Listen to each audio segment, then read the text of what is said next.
Hey guys, tonight we're stepping into a world of silk and mud-powdered cheeks and plague pits, where beauty was as revered as it was ridiculous.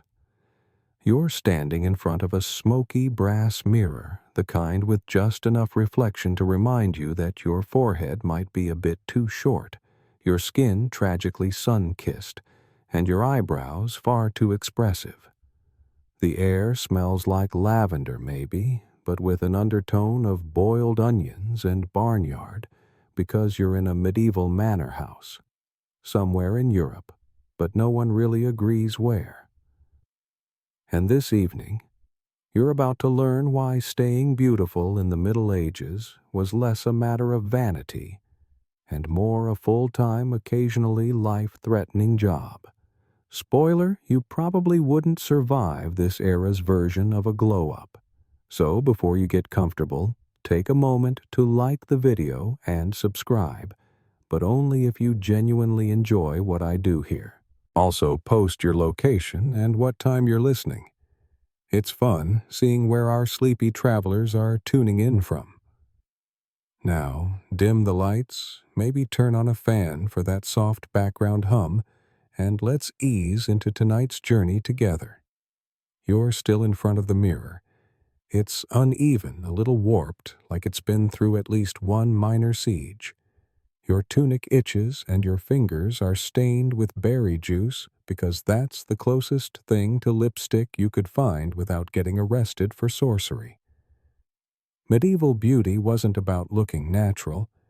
It was about looking unnatural in very specific ways. You had to look like you never worked, never sweated, never even stood near a kitchen. The goal: to appear untouchably delicate, like a porcelain statue that might faint if the sun dared touch it. Which brings us to our first uncomfortable realization: everything about beauty in this era was rooted in social class. If you were born into nobility, your skin had to be pale. Not I missed my beach vacation. Pale more like I may have just died pale. The kind of pallor only achievable by avoiding the outdoors like it was a war zone, or if you were bold applying lead-based foundation. And no, that's not a metaphor. Actual lead, as in poison, as in please don't try this at home. Wealthy women and some men would smear their faces with Venetian ceruse, a mix of white lead and vinegar. It gave a smooth, ghostly glow, until your skin peeled off or your teeth fell out. The irony. The worse your health got, the more convincingly aristocratic you appeared. You didn't just want pale skin. You wanted to look sick. A whisper of tuberculosis was the medieval version of a sultry runway strut. Frailty equaled refinement. A hardy complexion, rosy cheeks, sun-darkened hands meant you probably knew how to churn butter, which tragically was not sexy. Historians still argue whether this obsession with fragility was born of religious ideals or just good old-fashioned classism. Was a pale woman seen as closer to divine, or was she simply further from manual labor? Either way, beauty was built on contradiction.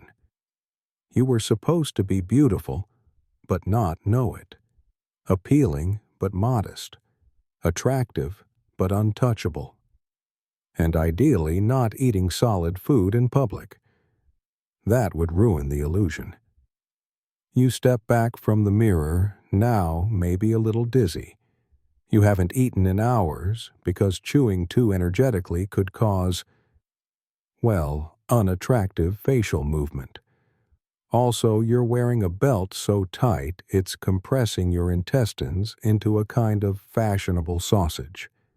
Still, your mind spins through what you've seen so far. Women plucking out hair by the roots. Men soaking their beards in lye to match the blonde preferences of the day. Pigment made from crushed bugs. Lip tints from rust powder. And somewhere in a castle cellar, a monk probably shaking his head at all of it.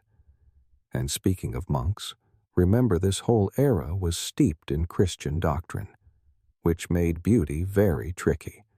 On one hand, being beautiful was a sign of divine favor. On the other, vanity was a deadly sin. So, you had to be accidentally stunning. Like, oh me, I just woke up like this, covered in herbs and risking blood poisoning.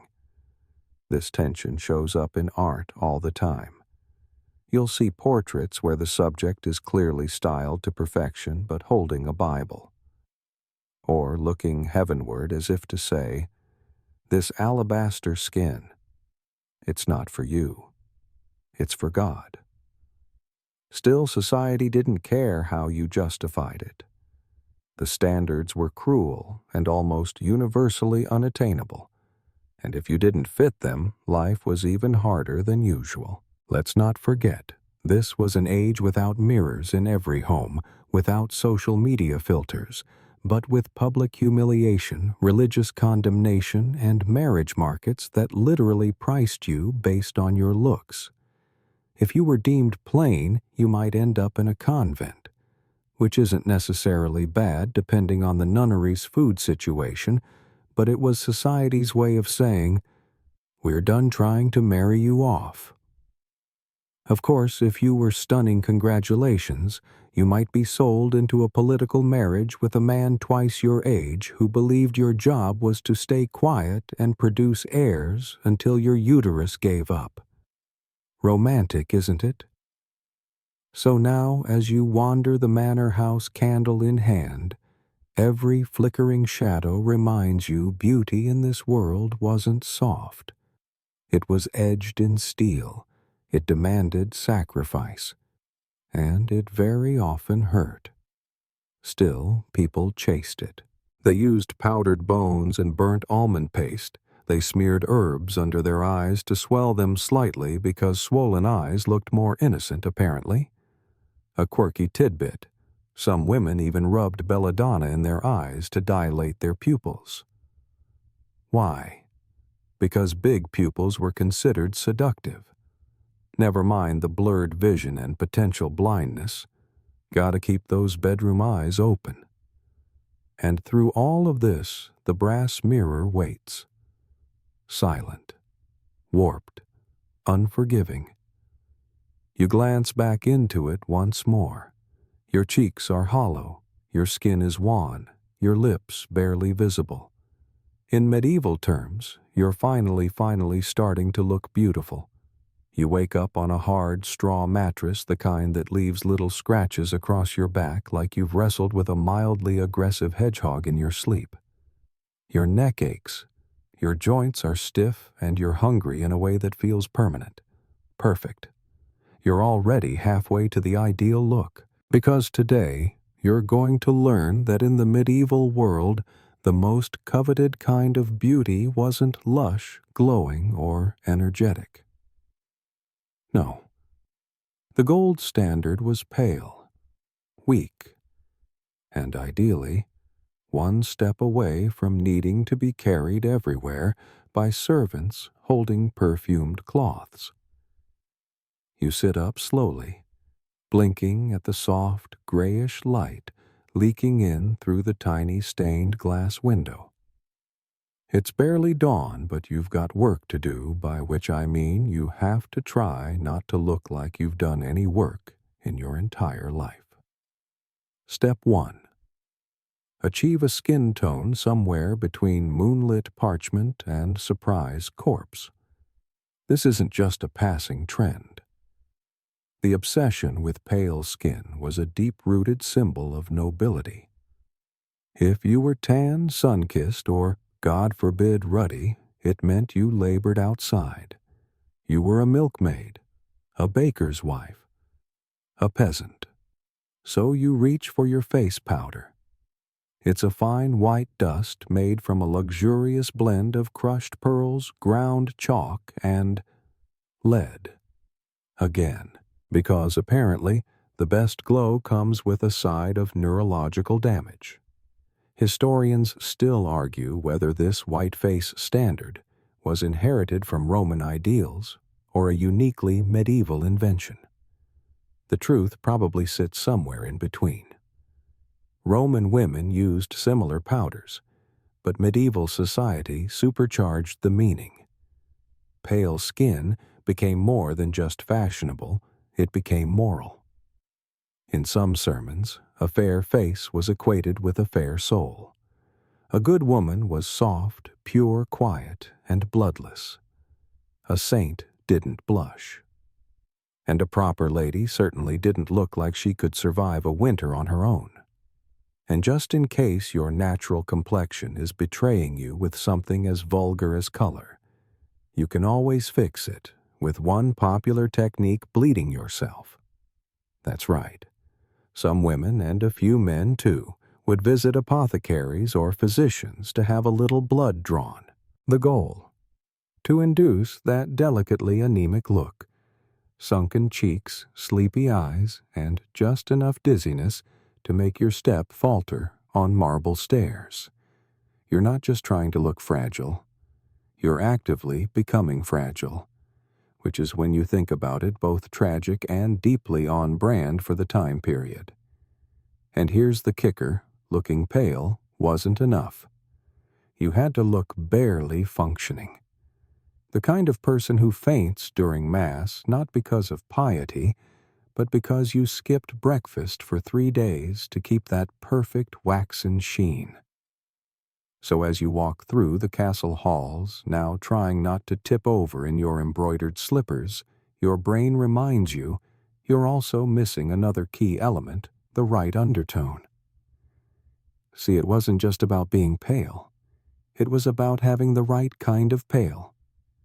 Blue-tinted was best. Why? Because visible veins were a status symbol. Yep, those baby blue river maps across your wrists and temples screamed, "Look at me, I'm practically translucent with nobility." If you couldn't get your veins to show naturally, some women would gently slap or pinch their skin before entering a room. Others rubbed vinegar on their arms to make the blood vessels pop, and still others dehydrated themselves on purpose. Nothing like a bit of mild kidney failure for the sake of elegance. And if none of that worked, there were dyes. Herbal mixtures made with woad or crushed blueberries to draw out the vein appearance, though sometimes they just made you look like you were covered in suspicious bruises. This wasn't vanity in the modern sense. It was survival. The closer you resembled the ideal, the better your marriage prospects, your inheritance chances, even your basic safety in court society. Which brings us to a surprising detail. Pale skin wasn't just for women. Noblemen, too, were expected to avoid sun exposure. A knight with a tan might be forgiven. It suggested chivalric deeds under the open sky. But a courtier, a scholar, a prince tan skin would raise eyebrows, or worse, mark you as earthy. And earthy was dangerously close to uncultured. So here you are, holding a little piece of cloth soaked in vinegar and goose fat, patting your face as your body screams for hydration. But hey, your cheekbones have never looked sharper, and your veins are practically glowing like a medieval road map. Now pause. Let's take a quick detour into fringe territory. Some texts, possibly apocryphal, possibly exaggerated, mention women who tried to lighten their skin by applying raw calf's liver overnight, held in place with linen strips. Why? Because the liver was thought to draw out heat and stain from the skin. Others experimented with powdered crushed bone or even stale urine. Yes, that's right. The phrase "beauty is pain" was perhaps too mild. Beauty was alchemy, endurance, and sometimes composting. And let's not ignore the theological complication again. The church had opinions. Of course it did. On the one hand, priests warned against vanity. Spending too much time at the mirror or painting one's face with the powders of pride was condemned in sermons and stained glass morality tales. On the other hand, bishops and abbots sat in candlelit halls, listening to troubadours sing about the glowing lily-white hands of noblewomen, hands so pale they made snow jealous. Christian iconography itself leaned into these ideals. Mary was always pale. Saints were radiant, bloodless, softly glowing. So women were left with an impossible contradiction to be admired. You had to appear beautiful. To be virtuous, you had to pretend you didn't care. And you, dear listener, are now right in the middle of that contradiction, rubbing vinegar into your temples, hoping to pass out gracefully before supper. The candle beside you flickers. Its smoke curls into the cold air like a question mark. Somewhere downstairs, a maid is scrubbing a rush-strewn floor, her arms darkened from sun and labor. She will never be called beautiful in a courtly poem. And yet, she is strong alive and far more comfortable than you at this moment. Because you're trying to look like marble, but feel more like melting wax. The sun has barely risen, but your stomach is already growling in protest. Unfortunately, breakfast is more suggestion than certainty when you're trying to maintain a look that screams, "I'm too delicate to digest food." You shuffle toward the window, the floor cold beneath your slippers. Outside, the courtyard glows with soft morning mist. A few servants are moving about, brisk, healthy, ruddy-faced. You wince. That much color practically vulgar. Back at your mirror, today's goal is precision. Not just in color, but in shape. Specifically, your face needs to tell a story of refinement, and that means showcasing your veins. We already talked about that. But there's another feature medieval folks were weirdly obsessed with: your forehead. Yes, your forehead. And not just any forehead. A tall, blank, gloriously empty stretch of skin like the canvas of a miniature Renaissance painting. You know those dramatic portraits where the woman's hairline seems to start halfway back on her skull? That's not a weird wig, that's dedication. Because to be truly beautiful, your hairline must be plucked, inch by inch, row by row, until your forehead could fit a monologue of Hamlet in 12-point script. Why historians still argue whether the high forehead ideal was tied to spiritual purity intellect or simply an exaggerated sense of elegance. The fashion emerged in various courts, particularly in 15th century Burgundy and England, where queens and noblewomen yanked out the front third of their hair to chase this bizarre ideal. You reach for your tweezers. Except they don't exist yet, not like you know them. Instead, you have a little bundle of thread twisted into a loop, or worse, a singed seashell used to pinch out hairs one by one. If that sounds painful good, that means you're doing it right. And it doesn't stop there. You also shave or pluck away your temples and the sides of your head because hair there is unsightly. A refined woman has a forehead like a moonrise, vast, smooth, untouched by the peasant's curse of bangs. Even the men weren't safe. Though less dramatic, they too were expected to maintain a clean, noble brow line. A strong, open forehead suggested wisdom, clarity, and good breeding. So now you sit in front of your mirror, your scalp tingling with each tiny pluck. Hair litters your lap like evidence. Your eyes water, your neck aches, but you push on. You're becoming art. Except the kind of art that occasionally bleeds. You dab your skin with rose water to soothe the sting. It barely helps. But soon, your forehead is high exposed, and shining faintly with the sheen of effort and mild panic. To complete the illusion, you must now style the remaining hair, what's left of it. No flowing locks here. Your tresses are scraped back tightly and confined beneath a crespine or hennin, that iconic cone-shaped hat held together with pins, netting, and prayer. Hair wasn't meant to be seen. That's important. Loose hair was provocative, even suspicious. It was for seduction for wild women and sinful thoughts.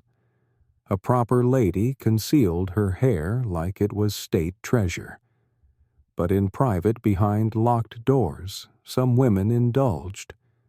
There are records of elaborate hair care routines involving egg yolk, rosemary oil, and even urine rinses, because if you were going to hide your hair, it still had to smell divine. A fringe tidbit. In some noble courts, women would sleep with raw egg yolk slathered into their hair and wrapped in linen, believing it nourished the scalp. The result: greasy elegance with a faint whiff of breakfast. Now that your forehead is at full display, you check your side profile. And here's where things get tricky. That massive forehead. It needs to balance a dainty chin and slender neck. If your face is too round, you risk looking earthy. If your nose is too strong, you'll be accused of pride. If your cheeks hold too much color, it suggests robust health, which, shockingly, is a bad thing. The ideal face is a paradox, ethereal, yet disciplined, soft but stern, otherworldly but never wild. You remember the tapestries hanging in the hall. The women woven into the fabric all look eerily similar. Small mouths, high foreheads, serene expressions.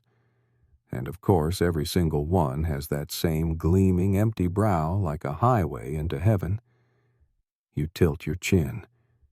Is that a double shadow under there? Could be the lighting or the rye bread you had last night. Don't panic. You suck in your cheeks, stretch your neck, and whisper a prayer to Saint Agnes, patron of purity and good posture. Meanwhile, across the castle, one of the younger noble girls is weeping because her forehead won't cooperate. She's tried lemon juice. She's tried vinegar. Her hairline is stubborn, like the peasants on tax day. Her nursemaid suggests singeing. Her brother recommends a razor blade. And you just sigh. Because you know the truth. It'll never be enough. No matter how high your brow, how pale your skin, how many nights you sleep with your hair laced in animal fat, there will always be someone else, usually a cousin, who shows up to the banquet looking even more like a ghostly angel. But that's medieval beauty for you. It moves the goalpost as soon as you reach it. You step away from the mirror and catch a glimpse of your reflection in the stained glass window. The colors distort your face, blue and red washing over your pale skin. You almost look holy. And that's the point, isn't it? Not to look human, to look ideal, to erase the real in favor of the symbolic, to become a living metaphor, a vessel for courtly admiration and whispered jealousy. And all it cost you was your hairline, your eyebrows, your sleep, and a few layers of skin. You rise from the little wooden stool in front of your mirror, your back stiff and your skin tight from layers of powder and vinegar. Your forehead now gleams with bald ambition, your eyebrows long gone. But don't celebrate just yet. There's more to remove. Your next target. Every single hair south of your brow line, because in the Middle Ages, eyebrows were more than unfashionable, they were outright offensive. Today's beauty blogs might hype a full brow, a thick arch, or even a dramatic microblade job. But in this world, brows are suspect. A woman with defined eyebrows risks being labeled vain, or worse, seductive. And being seductive in this time period is like tap dancing on a plank over a pit full of monks and snakes. So you brace yourself. There are no razors, no numbing cream. You pull each hair out one by one, with a sharpened shell, or a twisted cord, or your fingers if they haven't already cramped from yesterday's forehead-plucking marathon. Your eyes water. A tear rolls down your cheek. But is it from pain, or the fumes of the camphor oil you dabbed on your eyelids earlier to make your eyes look more moist, like a painting of a forlorn saint? No one knows. No one asks. Because this is the game. Some women don't stop at the eyebrows. The really fashionable ones remove their eyelashes too. Yes, all of them. Why historians still argue. Some say lashes were seen as sexually suggestive, framing the eyes like bedroom curtains. Others think it was just another way to make the face appear blank ethereal beyond the earthly realm. Either way, if you're hoping to keep your lashes in this era, you're already behind. By the time you've plucked yourself into a browless wonder, your eyes look rounder, more startled, slightly haunted. Exactly the effect you want. Because remember, mystery is beautiful. Agency is not. Now, let's talk color. Without brows or lashes, your face becomes a canvas, a very pale, slightly irritated one. But don't even think about modern eyeshadow or highlighter. The cosmetics of the day are, let's say, creatively sourced.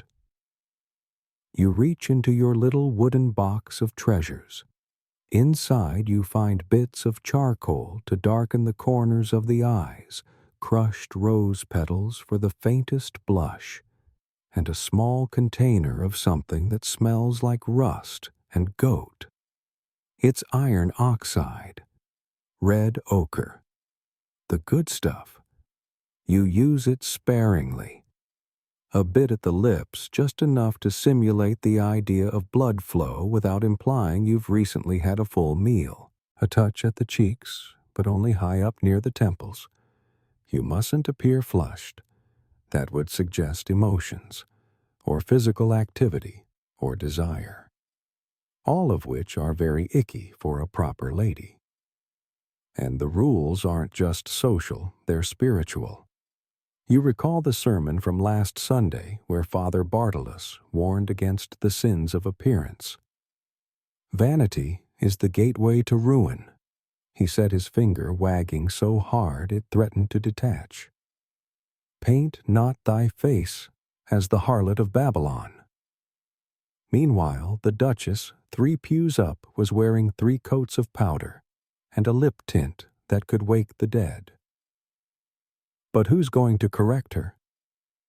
She's married to a cousin of the bishop. A quirky tidbit from some lesser-known court records: a few noblewomen tried to tattoo permanent brows using needle-pricked dyes. It didn't always go well. The results ranged from surprisingly modern to eternal expression of confusion. Now you're ready to cover your canvas with even more perfection. You apply a mixture to your cheeks made from ground alabaster and egg whites, which tightens the skin and gives a glassy sheen. A bit of pig fat along the cheekbones adds glow. Yes, literal fat. But don't worry, it's lightly perfumed, probably with lavender, or something that used to be lavender a few months ago. You lean closer to the mirror. Your face is smooth, almost alien, like someone erased your features and redrew them using goose feather and guesswork. You look beautiful, or at least you look correct. The rules are exhausting, and you're still not done. As you move to your wardrobe, you consider what will best show off your hairless forehead and haunted gaze. Something tight around the bodice, loose at the sleeves, preferably with embroidery that says, "I've never touched firewood in my life." The neckline must be carefully chosen. Too low, and you risk rumors. Too high, and you disappear. You opt for something in between modest, but hinting at vulnerability. The fabric itches. Everything itches. But it's not about comfort. It's about performance. Every move you make is part of the illusion that you are delicate, composed, and thoroughly disconnected from the vulgar realities of survival. Of course, the irony is you are surviving. Through plucking, scraping, blending, and pretending you are surviving. You're enduring this brutal regime with the same resilience your ancestors used to survive famines. It's just that your famine is aesthetic, a starvation of authenticity. You glance again at the young maid in the corridor. Her hair is thick and unruly, her brows expressive, her cheeks warm with color from carrying linens up 3 flights of stairs. She doesn't know she's beautiful. And she's lucky in a way, because the moment she tries to fit the mold will tighten like a vice. You adjust your veil, tug your sleeves, and take a final glance in the mirror. Your face stripped of brows, crowned with plucked forehead and powdered within an inch of its life, stares back. And you whisper to yourself because no one else will say it. You look acceptable, which in this time and place is the highest compliment beauty can earn. You step carefully down the spiral staircase of the manor, one hand grazing the cold stone wall, the other clutching your skirts just enough to avoid tripping. Your ankles are sore, your skin tight beneath layers of powder and crushed mineral. But today, you're determined to achieve what may be the most dangerous medieval beauty standard of all. Blonde hair. Not just any blonde, angelic blonde. Celestial blonde. The kind of shimmering golden halo that made bards sigh. Monks avert their eyes, and eligible dukes propose marriage without hearing you speak a single word. Which is unfortunate, because if you're not blonde, naturally, and let's face it, most of Europe wasn't. Then achieving this divine hue means war. A war against your own scalp. In the apothecary's alcove, a small wooden bowl waits for you. Inside, a concoction of herbs, ashes, and substances that shouldn't be near anyone's head unless you're planning to pickle them. This is your dye. It's made of lye, not herbal shampoo lye, not mild tingling sensation lye. No actual lye, the kind that can melt flesh and leave you with scalp burns if you're not careful. Mixed in are various bleaching agents, vinegar crushed flowers like chamomile, maybe a little alum if you're lucky. If you're not, someone's thrown in stale urine as it's believed to activate the light. You take a deep breath and apply it. The stench is undeniable, acidic, earthy, and slightly criminal. You smear it across your hair with a bundle of cloth and hope the gods of fashion are watching with mercy. Then you go outside. That's right. In this era, there's no salon dryer. To activate the bleach, you must sit in the sun sometimes for hours. Exposed, motionless, praying that the clouds hold back and your scalp holds on. It's called sun scorching. And it's more than just sunbathing. It's punishment. You feel the heat seep in, mingling with the chemical cocktail. Your scalp itches. Then it burns. Then it goes numb. All perfectly normal. Probably. Historians still argue whether this technique originated in Mediterranean courts or came up independently in multiple regions. But either way, it was widespread and absolutely brutal. And the irony, the most fashionable women used veils and wimples to cover their heads in public. So after all that effort, very few people actually saw your hair. It was a beauty meant for the private eye for your husband, your maid, your mirror. Or more realistically, for the painter hired to immortalize your piety with a touch of divine blonde. That's the thing about medieval beauty. It's as performative as it is painful. You don't just look the part, you suffer for it in silence. But blonde hair meant power, or at least access to power. Blonde was associated with youth, virginity, even holiness. After all, saints were often painted with golden locks, even those from regions where blonde hair would have been genetically implausible. A fun aside. There are medieval poems complaining that too many women were faking blonde, suggesting there was even a backlash against the artificial golden wave. One French poem laments a lover who was blonde in the sun but black in the bath. Yikes. And for men, blonde was equally prized in noble circles. Young knights with golden hair were seen as valiant, pure-hearted, practically glowing with chivalry. Never mind that half of them probably smelled like turnip stew and unwashed chainmail. Now, after hours in the sun, you head back inside. Your scalp is raw. Your hair is lighter if a little frizzled. You smell like vinegar and regret. But with the right veil, a touch of rose oil, and careful braiding, your golden locks gleam through the lattice of your headpiece, just enough to spark rumors and admiration, and maybe land you a suitor who mistakes your bleached agony for divine beauty. You sit by the fire to rest. Your body aches. Your nose tingles from the stench still clinging to your curls.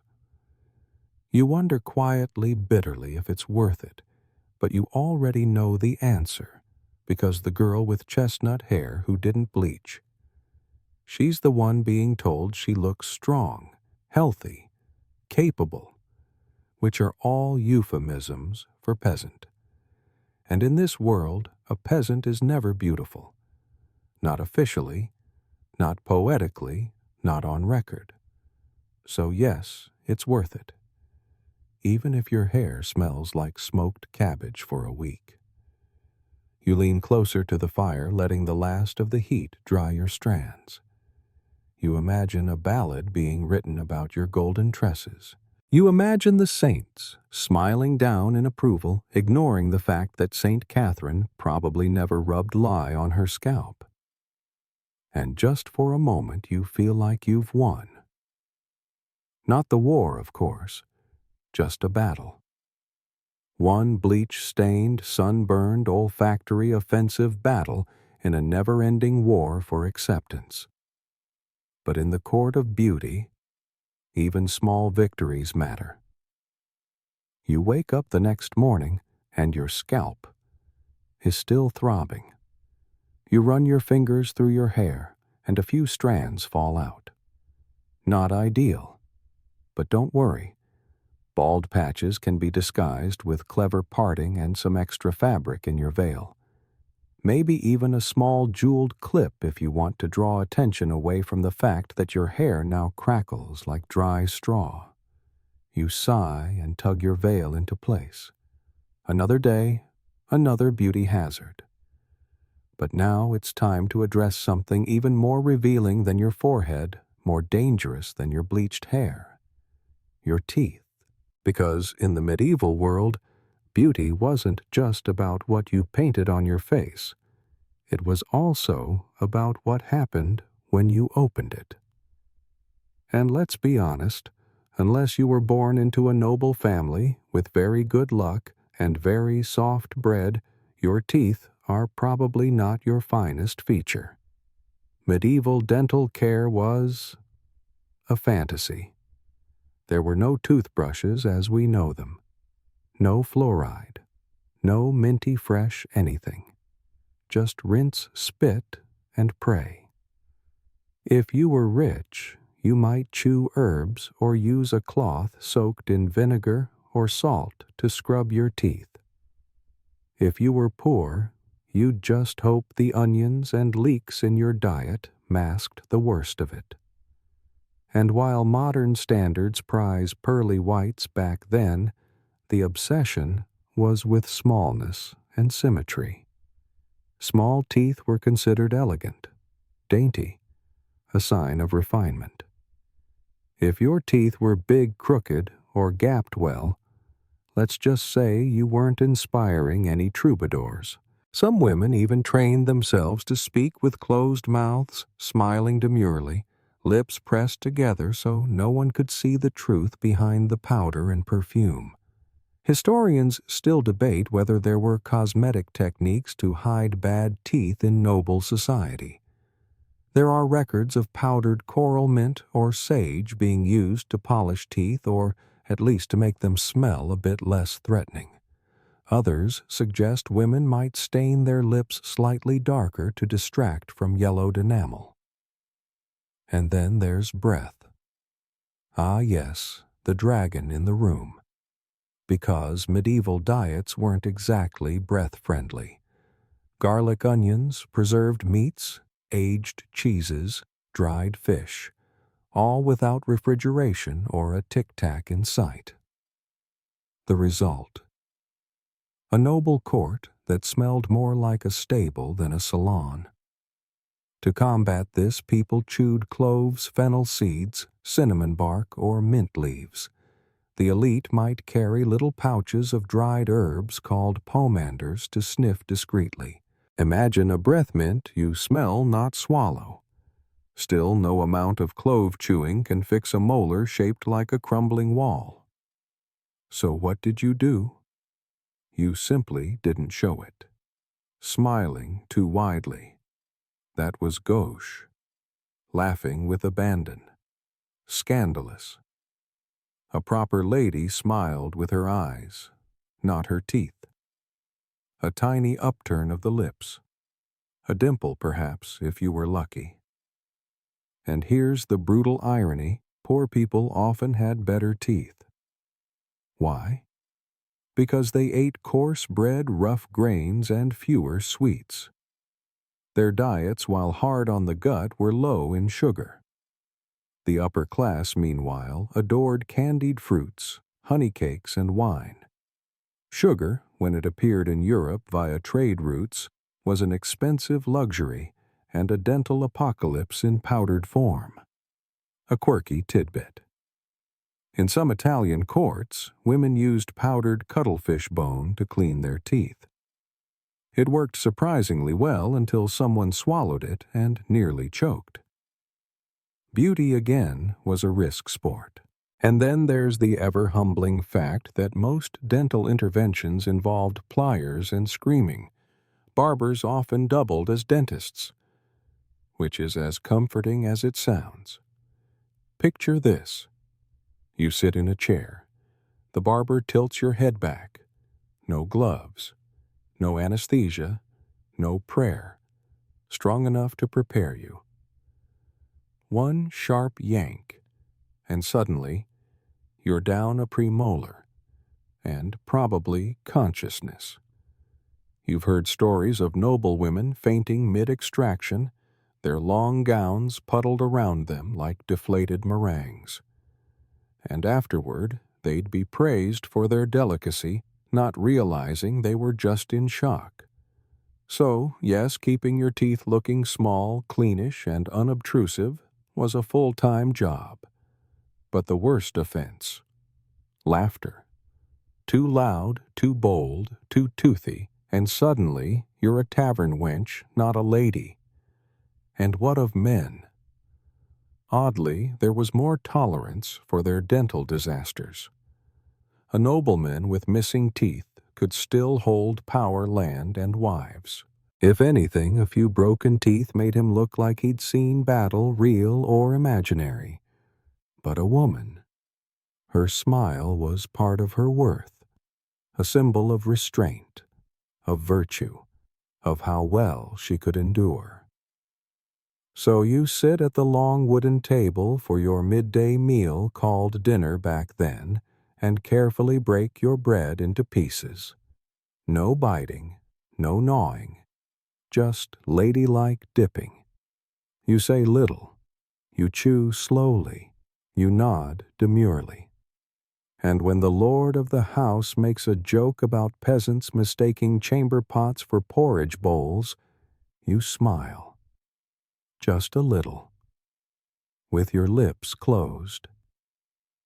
Because that's what elegance looks like. The wind howls softly outside the manor walls, rattling the shutters like an old beggar demanding to be let in. You're seated at the hearth now, warming your hands carefully, of course, because red knuckles are suspiciously common among working folk, and you're not about to betray your illusions of nobility with the hands of a laundress. You've spent the morning tending to your face, your forehead, your hair, and your teeth. But now comes a task even more delicate one that can't be powdered or perfumed into submission. You need to think about your nose. Yes, your nose.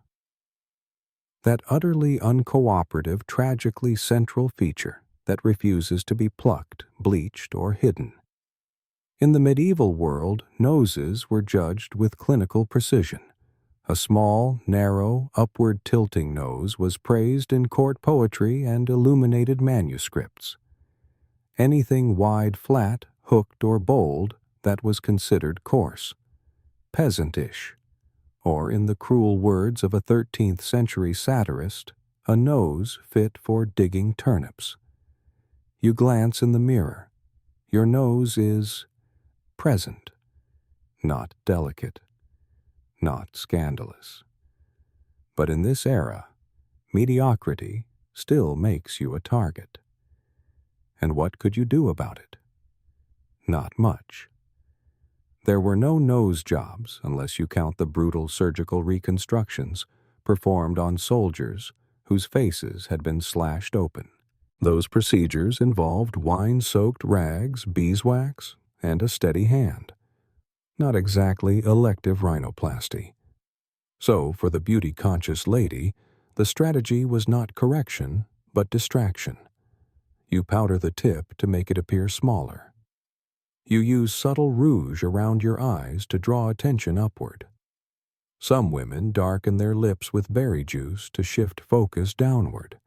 It's a game of visual diversion, like rearranging furniture in a crumbling castle, and posture helps too. Tilt your head slightly forward, eyes demure, chin lowered. In this pose, your nose appears shorter, modest, almost aristocratic. But hold your head too high. You risk showing off the full profile which in medieval terms could spell social death. Historians still argue whether these standards were influenced by Greco-Roman sculpture or evolved within specific court cultures. The nose, after all, is one of the few features that resists manipulation, making it a perfect scapegoat for class-based beauty politics. A quirky tidbit. In some regions, women rubbed crushed mint and vinegar on their noses to slim the cartilage. No, it didn't work, but the tingle made them feel like something was happening. And sometimes that's enough. Your thoughts drift to portraits you've seen woodcuts and tempera panels in dusty hallways. The Madonna, her nose barely sketched in as if God himself had spared her the indignity of nostrils. The Queen in the banquet tapestry, her nose delicately arched, almost childlike. And then there's the unfortunate court jester's portrait in the pantry, a bulbous nose exaggerated for laughs clearly meant to signal foolishness. You touch your own nose again. It's slightly red from the morning chill. You dab it with powder. Now what about nose jewelry? In some parts of the world, a nose ring symbolizes beauty, power, or heritage. But not here. not in 14th century France. In these halls, anything that draws attention to your nose is asking for ridicule. And yet there are rumors. You've heard whispers of a woman, Lady Verena of Normandy, who embraced her bold nose. She wore her hair short, refused to pluck her brows, and never tilted her head downward in shame. They called her the Hawk. She never married, but owned land-held salons, and once verbally destroyed a visiting bishop with 3 sentences and a sip of wine. A rebellion of cartilage, a triumph of presence. You smile at the thought. Carefully, though. No teeth. It's mid-afternoon now. The sun filters through stained glass in red and gold patterns across the floor. You adjust your veil again, angling it to cast just enough shadow over the bridge of your nose. A noblewoman nearby compliments your posture. You accept it with grace, even as you feel the heat rise to your cheeks. Compliments are dangerous. They signal attention, and attention means scrutiny. You wish you could sand down your nose like a piece of stubborn driftwood, but you also know deep down that the goal isn't to fix your face. It's to conform your spirit, to silence the loudness of your features, to suppress the inconvenient truth that you are real, that you were born with bone and flesh and angles not approved by the poets, that perhaps your nose is perfect, just not in the version of the world written by monks with ink-stained fingers and no understanding of human joy. And so you breathe, through that same nose, deeply, quietly, rebelliously, because it's still yours. Evening falls like a velvet curtain drawn over a day of powdered rituals and quiet battles. The halls darken. Candles flicker in iron sconces. Somewhere down the corridor, a lute plays softly, the notes drifting through stone and tapestry like dust on water. You're seated by a window now, your golden hair tucked into a net of silk and threadbare dignity, your forehead still radiating with the strange triumph of emptiness. But tonight, the focus shifts lower, to your cheeks, to your chin, because in the medieval world, the shape of your face wasn't just personal, it was political. Round cheeks, peasant. Soft jowls, weak. A double chin. God forbid.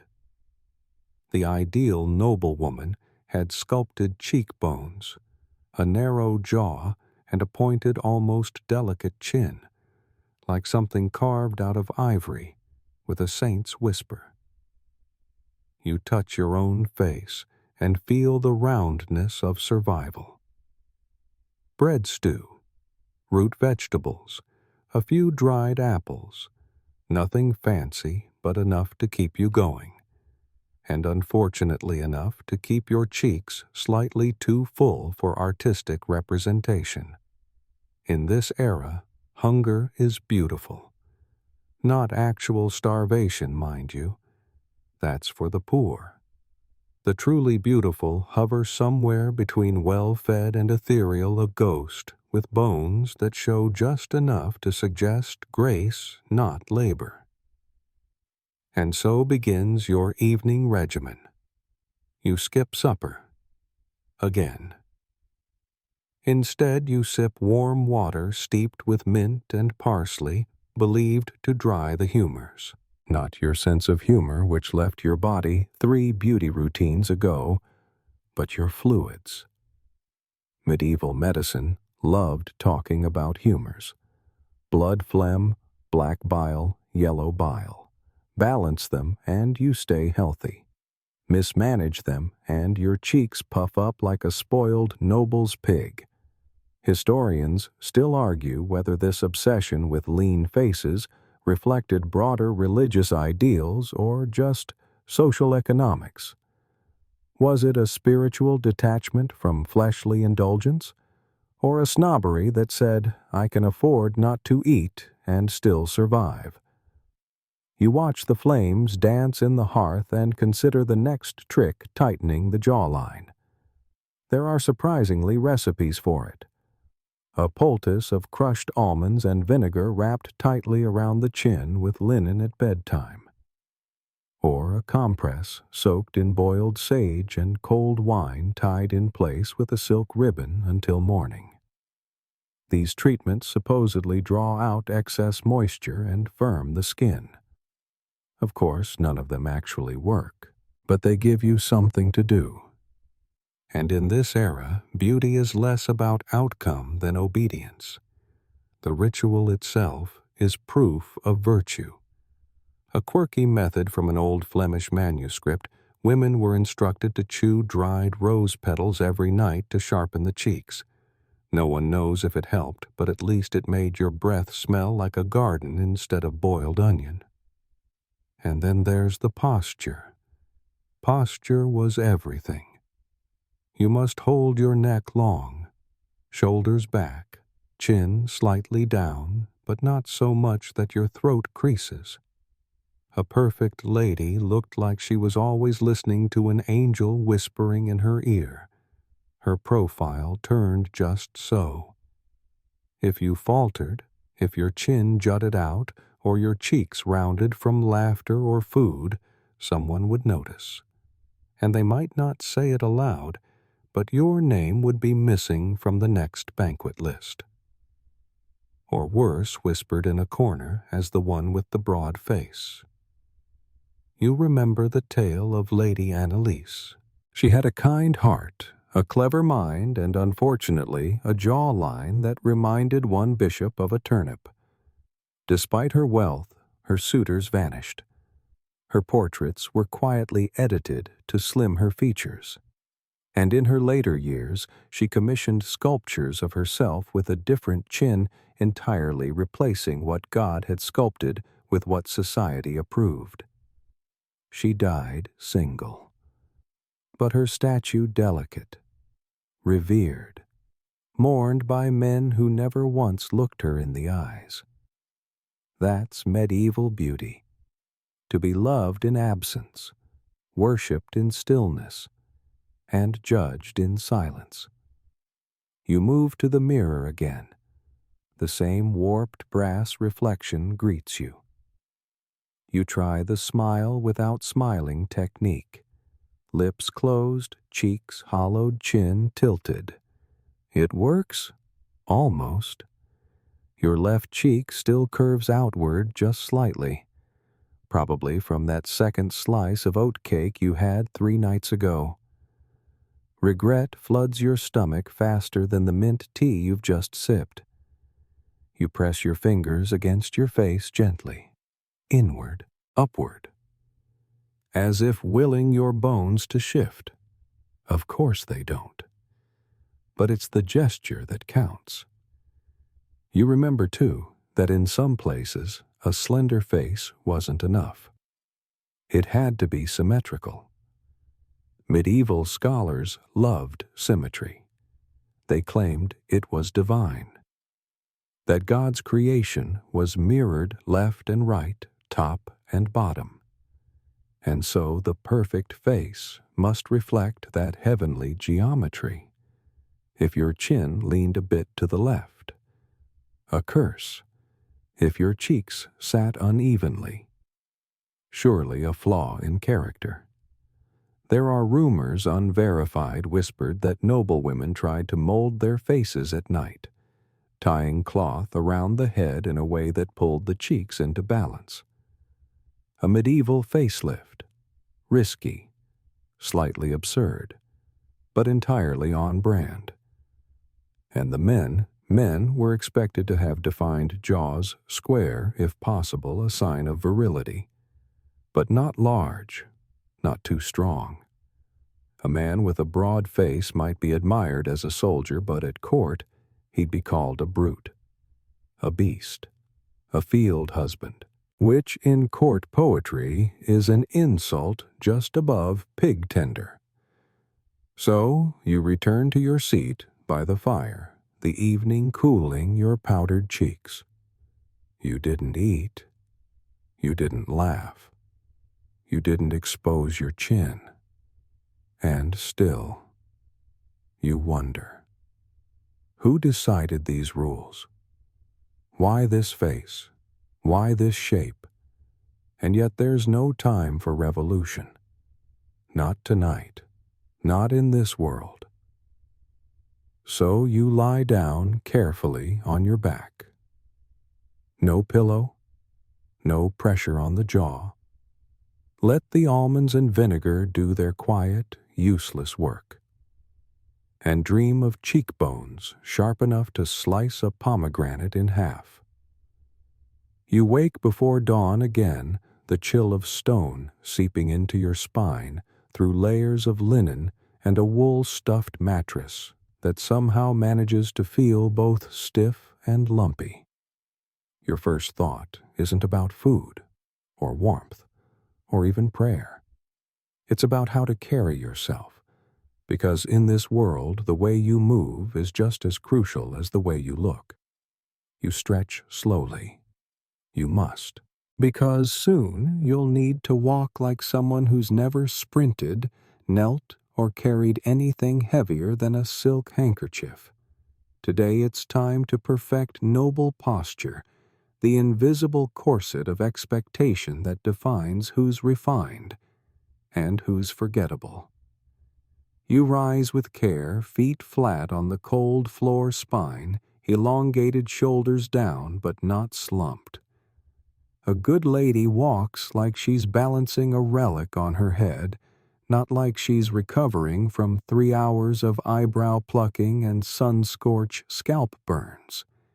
There are no corsets yet, not the bone-snapping, waist-warping kind that'll show up in later centuries. But that doesn't mean the pressure isn't real. In fact, it might be worse. Because instead of being forced into physical structure, you must will yourself into elegance. Your body is your own enemy. Your instincts, slouching, fidgeting, relaxing, are all signs of unrefined blood. A proper lady holds her hands delicately in front of her waist, fingers gently laced, not clenched, not swinging. Swinging arms are for butchers and bakers. You must glide. Your gait must be narrow, your steps short. No stomping, no quick turns. Your presence must arrive in the room like perfume, subtle, graceful, barely there. Historians still debate how much of this posture training came from religious influence versus aristocratic mimicry. Was it about imitating saints in statues, still solemn eyes downcast? Or was it a tool for gatekeeping, separating the born ladies from the merchants' daughters who just thought they belonged at court? You stand in front of your mirror and practice. Head high, chin tilted modestly, shoulders relaxed, but never loose. You take 3 steps forward, one foot almost in front of the other like you're walking a narrow plank. You trip slightly. Your ankle wobbles. You frown. Not out of anger, but because frowning is the only emotion you're allowed to show before breakfast. Now, a quirky detail from a 14th century etiquette scroll: young noblewomen were sometimes trained by balancing a wooden disc or even a plate on their heads to promote perfect vertical alignment, like a cat walking a fence, with a candelabra. Some even wore stiffened neck bands beneath their veils, forcing the chin up and the spine straight. Painful, certainly. But in a world where slumped meant sinful, it was a worthwhile sacrifice. You remember watching Lady Selina at last year's autumn feast. She never looked at anyone directly. Her gaze hovered somewhere just above eye level, as if her eyes refused to engage with the common plane of existence. She floated, or seemed to. Later you heard that she spent most mornings strapped to a wooden posture board, a device meant to correct spinal indifference. And it worked. She received 3 marriage proposals and an invitation to visit the Queen's private garden. You sigh. Your own posture is improving, but not yet miraculous, and the voice of your old nursemaid echoes in your mind. A crooked back leads to a crooked fate. Charming. At breakfast, you sit upright on the hard-backed chair, barely touching it really. Your back never meets the wood. Your spine supports everything like a column holding up a collapsing cathedral. You sip broth. Nothing chewy, nothing messy.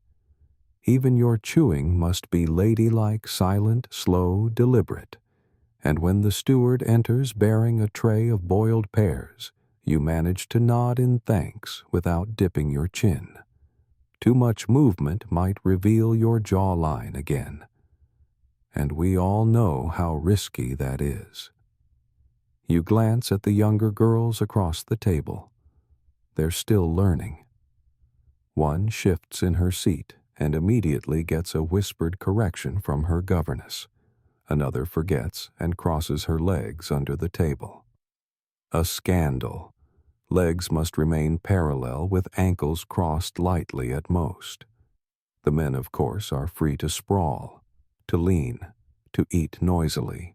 They can wipe their hands on their tunics, laugh with open mouths, and lean back with a full belly like a dog in the sun. But you are a painting, a prayer, a poised, aching silhouette of composure. And later, when you walk through the corridor past the tapestries, you pause to observe one. It's a hunting scene, boars and knights' hounds, mid-leap. But in the background, there's a lady on a balcony, hair veiled, hands folded back impossibly straight, watching, silent, still. She's not even the subject of the scene. And yet, she's everything. That's what you're meant to be. Not the hunter, not the hero, but the backdrop to valor, the inspiration, the mirror that reflects without interruption. You walk a little taller, a little slower. The wind tugs at the window, but you don't shiver. Your back holds the weight of generations. And if you move with grace long enough, maybe, just maybe, they'll forget how much effort it took to stand so perfectly still. The day wears on like wet velvet, heavy, clinging, just uncomfortable enough to remind you that comfort is not part of your role here. By now, your spine is exhausted. Your forehead is shiny not with oil, but with over-powdering. Your hands are dainty but starting to tremble ever so slightly from lack of solid food. And yet, there's one more step in today's beauty ritual. You must apply makeup medieval style, which is less about glamour and more about alchemy, and maybe a little light poisoning. You sit at your dressing table again, the mirror barely catching your reflection in the candlelight. Laid out before you are bowls, jars, and pouches, each containing substances that sound like the opening of a grim fairy tale. Let's start with your base. You already know about Venetian ceruse, the mixture of vinegar and white lead that turns your skin into a moonlit sheet. It goes on smooth, but every time you apply it, you're also absorbing toxins. Lead builds up in the body, causing everything from hair loss to tremors to slow, creeping madness. But you look luminous, and in the court, that's what matters. Even Queen Elizabeth I would later favor this substance, wearing it until her skin peeled, cracked, and bled beneath the mask. But we're centuries before her now. and yet the trend is the same death before dullness. Over the white base, you add blush, not a rosy glow of good health, but a sculpted swoop of red ochre or crushed cochineal beetles. Applied high on the cheeks near the temples, it suggests fragility. Fever, tragedy, all excellent features in a marriage candidate. A quirky little method. Some women pricked their skin lightly with nettles before parties, just enough to raise a red flush that mimicked shyness. Temporary, slightly painful, totally worth it. Next, your lips. They must look bloodless, but with just enough color to hint that you're not entirely deceased. You rub a paste made from red sandalwood or burnt alkanet root. Some even used rust scraped from iron tools. Yes, rust. If you've ever wanted to kiss someone and taste the Industrial Revolution, this is your moment. But wait, don't forget the eye region. You can't just leave your eyelids bare. You darken the outer corners with soot or charcoal, just a whisper of shadow to give that mournful hollow-eyed look prized in the poetry of the day. You want to look like you've just woken from a prophetic dream, or a mild bout of plague. You carefully avoid blinking too much. Too much blinking disrupts the powder, and too much life in the eyes. A bit suspicious. And now fragrance, because you can't exactly bathe. Not often. Maybe once a month if you're lucky and the weather permits, and the church isn't frowning about nudity and indulgence that week. So you reach for your scented salves, a mix of rosewater, crushed herbs, and animal fat. Sometimes it's goat, sometimes pig. Sometimes you don't ask. The smell is sweet, but with a back note of something, slightly rancid. But at least it covers the scent of fear and fermented fabric. Historians still argue whether women actually used these concoctions daily or saved them for feasts and holy days. What's clear is that beauty in this context was theatrical. It wasn't for waking hours. It was for performance. You're not trying to look like yourself. You're trying to look like a painting. Flat, pale, composed, suspended between this world and the next. And the ingredients. Well, here's the dark joke of the Middle Ages. The more expensive the cosmetic, the more dangerous it was. Lead, mercury, antimony, sulfur. You're basically applying the periodic table to your face, but tastefully, with a silk cloth. And let's not forget the elixirs taken internally, of course, because if you can't paint the beauty on, maybe you can drink it in. There are tonics made from powdered pearls, and honey said to bring clarity to the eyes and brightness to the skin. Others include crushed emeralds, to gritty dried rose petals, or wine infused with gold leaf. Some women even sipped small amounts of arsenic, just enough to keep the skin pale and the appetite ruined. Too much, and you'd end up in the family crypt a bit earlier than expected, but at least you'd look flawless. You think of that widow in Burgundy who famously died with a smile and perfectly powdered cheeks. Her maid confessed later that the woman had taken to sleeping with a lead-soaked cloth over her face. It whitened her skin, yes. It also made her delusional and prone to reciting chicken recipes during formal dinners. But she glowed, they said. You dab the final layer of balm on your lips. They feel numb, not great, but they look just right. As the candles burn lower, your reflection shimmers in the warped mirror, eyes, dark cheeks, flushed lips, dulled to perfection. You barely look alive. You look beautiful. And for a few moments you forget the itching, the tightness, the danger. You forget that you've spent the better part of the day painting yourself into a myth. You are no longer a person. You are a vision. And visions don't need comfort, or health, or breath. They just need a little more powder. You're sitting now in the solar, the warmest room in the manor, wrapped in embroidered silence, your face fully transformed, your scent somewhere between overripe petals and smoked lard. The window is open just enough to let in the crisp air, but not enough to disturb your veil. It's quiet here, save for the crackling of the hearth and the distant murmur of the kitchen where someone's boiling turnips again. Probably for someone else to eat because you've once again skipped supper. Cheeks don't hollow themselves, after all. But now your thoughts drift toward something that still lingers beneath all the powder, posture, and polish. Smell. You shift slightly in your seat. You know.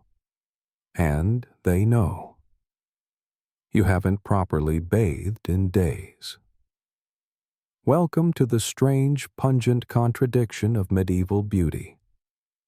Cleanliness was suspicious, but smelling nice was mandatory. It's a paradox worthy of a theologian. Bathing your full body was seen as indulgent, borderline immoral. There were concerns about nakedness exposure and the idea that water opened the pores to sin, or worse, disease. Some believed that bathing too frequently could actually make you sick by weakening the body's resistance to the world. Historians still debate just how often people bathed. Yes, there were bathhouses, some fairly elaborate in cities like Paris or London, but among the noble elite, full immersion was rare. Sponge baths, more likely. Perfumed cloths, absolutely. Which brings us to your secret weapons, scents, and sachets. You pull out a tiny linen pouch from the folds of your gown. Inside, dried lavender, rosemary, and crushed clove. Sometimes even a little ambergris, yes, whale vomit, if you're truly lucky and connected to a merchant with questionable ethics. These are your scented shields. You hide them in your bodice, tuck them in your sleeves, or sew them directly into your underclothes. When you walk, they release just enough fragrance to distract from the fact that your armpits haven't met water since the last lunar cycle. You also keep a pomander on your belt, a little metal orb filled with herbs and oils. You raise it discreetly to your nose in crowded halls, pretending it's a gesture of contemplation rather than olfactory survival. A quirky fringe fact. Some noble women dipped sponges in rosewater and wine, then dabbed themselves before feasts. Others used vinegar-soaked cloths for a cleansing rub-down, convinced the acidity kept illness and stink at bay. Did it help marginally? Did it sting on freshly shaved skin? Absolutely. And what about hair? That gloriously bleached haystack you created earlier needs maintenance. Washing it fully is a risk.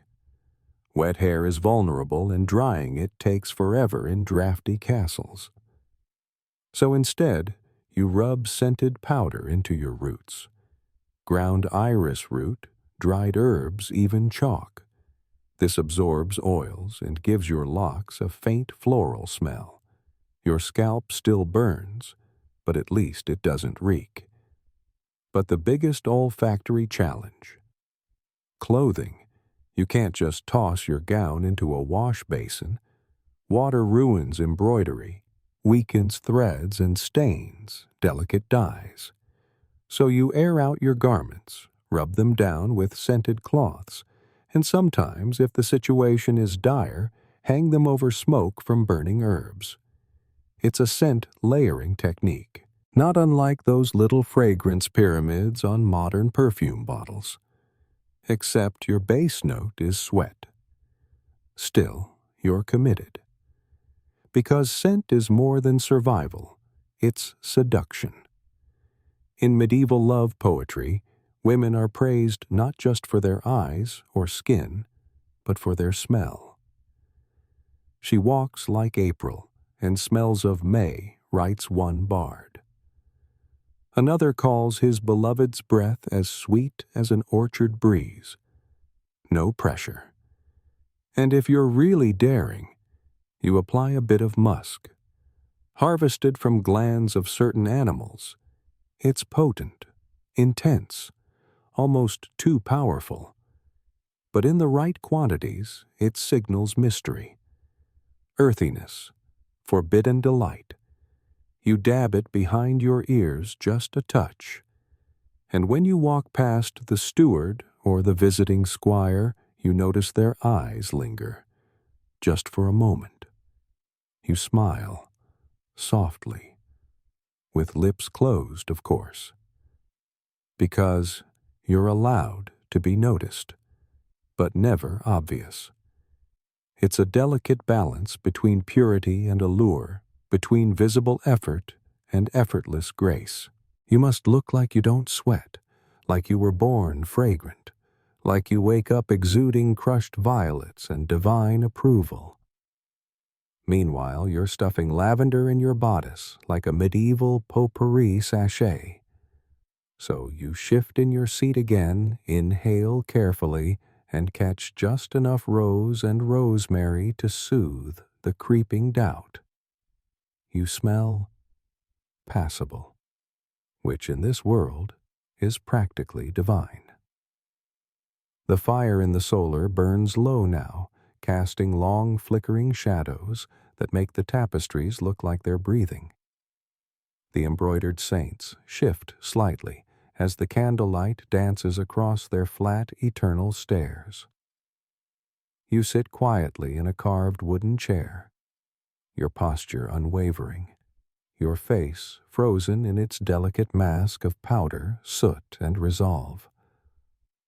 But beneath all of it, beneath the scent of dried herbs and the ache of tightened posture, there simmers a deeper conflict. Because tonight you're thinking about something no powder can hide. The soul.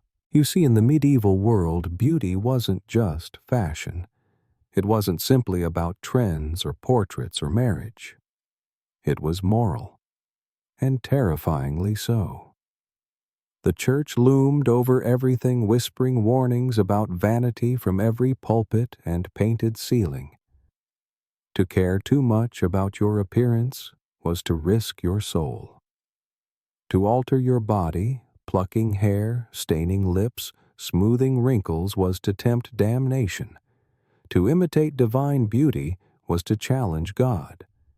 And yet, those same church leaders praised beauty when it was natural, when it was God-given, when it signified grace and virtue. So let's unpack that. If you were beautiful without trying, that meant God loved you.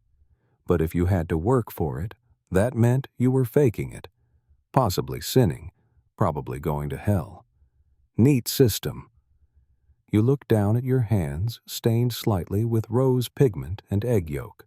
You think of the sermons you've heard of Eve's fall, of Jezebel's painted face, of the Virgin Mary's clean, unadorned gaze in every stained glass window. Historians still argue just how strict these views really were.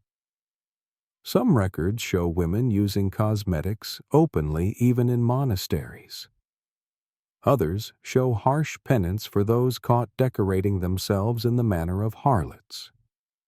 It likely depended on where you lived. In some courts, appearance was power. In others, it was suspicion. But for you sitting here now, it's both. You've spent the whole day perfecting your reflection.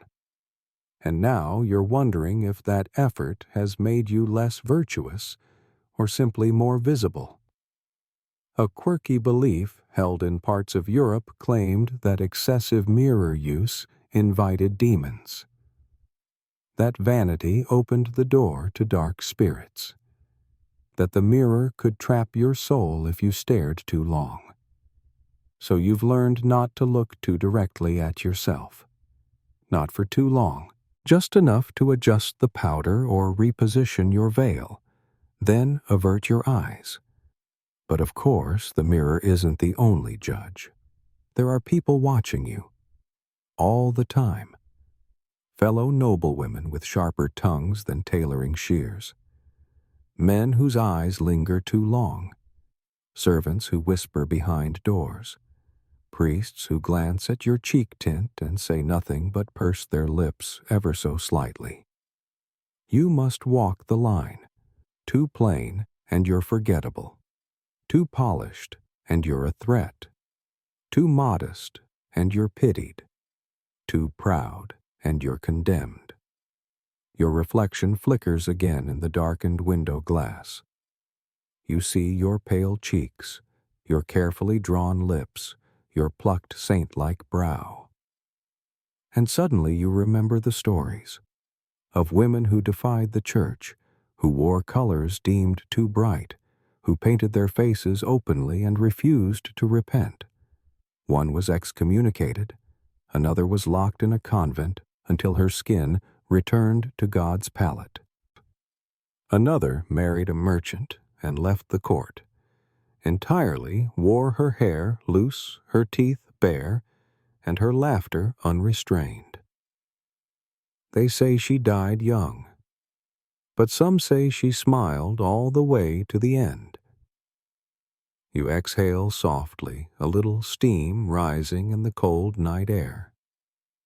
You touch your lips, feel the dried residue of color there, and wonder if God is watching you through the cracks in the plaster. Or maybe the saints understand. Maybe they too were once women who stared into mirrors and wrestled with what they saw. Women who wanted to be holy and seen, who dreamed of being adored, not worshipped. Maybe beauty isn't the sin, maybe the silence is. Because in this world, you're not allowed to ask, why must the soul be beautiful and the body punished? Why must the skin be pale and the heart contrite? Why must the mirror always win? And yet you keep applying the powder. You keep straightening your back. You keep smelling of lavender and vinegar and fear, because even if it's a sin, it's also survival. Midnight in the manor is a different world.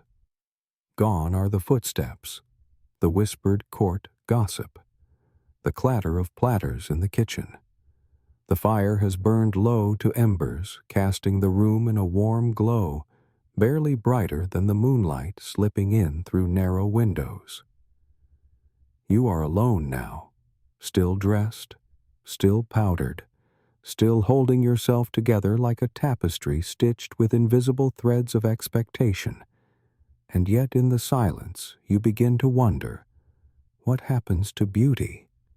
When no one's looking, because even in the Middle Ages, when appearance could make or break your future, there were moments, secret, sacred slivers of time when no one was watching.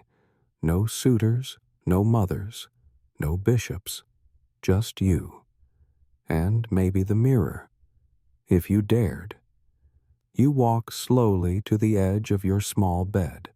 You don't sit, not yet. The linen sheets have been warmed by a bedpan and smoothed by the housemaid, who you suspect has opinions about your nightly rituals, but wisely keeps them to herself. There's a wooden basin beside the washstand filled with water so cold it stings. You dip your fingers in, splash your face once. Only once. Just enough to remove the top layer of powder. Not all of it. Never all. Because tomorrow you'll need to start again. And scrubbing too hard might disturb the thin balance you've worked so hard to create a face that looks untouched, but is the result of endless touch. You stare into the brass mirror again. Without candlelight, it reflects just shadows. a blur of cheekbones and dark sockets. You look less like a noble woman and more like a ghost in training. And somehow, that feels honest.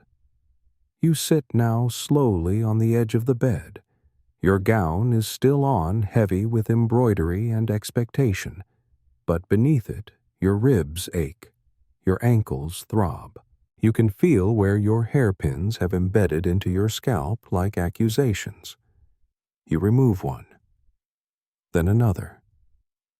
The hair falls slowly, crackling from days of herbs and bleach. It smells of rose water and vinegar, and something older. Something you can't name, but which has followed you since the day you first looked into a mirror and didn't see a child anymore. A woman in the Middle Ages doesn't get to decide what makes her beautiful. It's decided for her. And tonight, you feel the weight of that decision. Not in your bones, though they're tired, but in your memory. You remember the girl you used to be. Before the plucking, before the powder, before you learned to lower your eyes and keep your voice soft and sweet like a prayer someone forgot to finish. You were wild then, freckled, loud. You laughed so hard once, a piece of bread came out of your nose.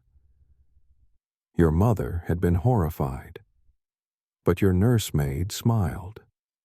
She called it joy. You haven't laughed like that in years. Now, your beauty must be silent, measured, fragile enough to be destroyed by a sideways glance. A fringe tale floats to your mind about a village girl who was so beautiful they called her a witch. Not because she cursed anyone, but because she didn't conform. Her hair was too dark, her smile too bright, her skin too flushed. She was stoned by moonlight, they say, and buried under a church floor. They carved a flower on her tomb. No name, just a flower. Because even condemned beauty deserved a bloom. You lie back now, your body still stiff, your mind still busy. Outside an owl hoots once. You wonder if there were women like you in every village, sitting, peeling away the day, wondering if beauty is ever meant to feel safe, because in this world beauty is currency. But it's also a trap. A woman must never want it too much, and never have too little. She must appear effortless while spending every waking moment perfecting the illusion. She must never sweat, never ache, never age. And if she does, there are consequences. They'll say she let herself go. They'll say she was never that pretty to begin with. And when she dies, they'll paint her portrait even fairer than she was in life. You pull the blanket up to your chin. The powder on your cheeks smudges the edge of the fabric. You'll need to change it in the morning, but for now, you lie still, between the flickering fire and the quiet stars, between the woman you are and the one they expect to see at sunrise. Dawn returns without permission. It presses against the windows with an indifferent grayness, the kind that blurs outlines and flattens dreams. You open your eyes to the soft rustle of linens and the ache of another day lived in performance. Your face feels stiff, your mouth dry. You slept in your makeup again, not because you forgot, but because reapplying takes time. And time, like beauty, is something you're always borrowing. You rise slowly, bones creaking muscles, whispering their tiny protests. You pad across the cold floor to the washstand, splash your face with chilled rose water, and reach for your cloth. But today, you hesitate. Because today you're thinking about a different kind of woman. The one with the wart. Not a metaphorical wart. A real one. On her cheek, maybe. Or the side of her nose. The kind of imperfection that can't be plucked or painted away. In your world, that wart is dangerous. Not just because it defies the soft, sculpted ideals of medieval court beauty, but because it might be interpreted as witchcraft. Yes, that's where we're headed today. To the part of beauty that blurs into fear, into judgment, into punishment. In the Middle Ages, the line between unattractive and unholy was razor thin. A mole could be seen as a mark of the devil. A scar might be viewed as evidence of sorcery. A birthmark. Possibly a sign you've suckled demons. And not in some obscure village superstition, this was court-adjacent logic. You recall the tale of Dame Cecily, a well-born woman from Sussex, who had a small dark spot on her chin. It appeared in her 30s after a harsh winter and a difficult childbirth. She covered it at first with cloth, with paint, with silence. But eventually someone noticed and whispered. And within months she'd gone from dinner guest to parish penitent. Her lands seized, her children relocated, her legacy rewritten by frightened men with ink-stained fingers and trembling crosses. Historians still argue whether witch hunts were truly about belief or control, whether the church feared the devil, or feared women who refused to apologize for themselves. But whatever the cause, the consequence was clear. Imperfection was not neutral. It was an accusation waiting to happen. You return to the mirror. That small discoloration on your jaw, barely visible, suddenly feels enormous. You cover it with powder, cover it with twice. Not because you believe it means anything, but because someone else might. A quirky but haunting tidbit in 15th century Germany, there were manuals listing physical signs of witches. One such sign, a face unbalanced with uneven features or blemishes upon the cheek or nose. Another warned of women who paint the face to conceal Satan's imprint. So, either way you lose. If you're blemished, you're suspicious. If you hide it, you're deceitful. And if you do nothing at all, you're invisible. You remember once seeing a peasant girl with a birthmark shaped like a crescent moon. She didn't cover it. She couldn't. She laughed with it, owned it, spoke boldly with her chin high and her mark shining in the sun. You admired her, but a week later, she was gone. They said she moved. But the look in the cook's eyes told a different story. You sit now at your dressing table and reapply the mask. Each dab of powder is a denial. Each swipe of rouge a prayer. Not to be beautiful, but to be believed. Believed to be good, safe, human.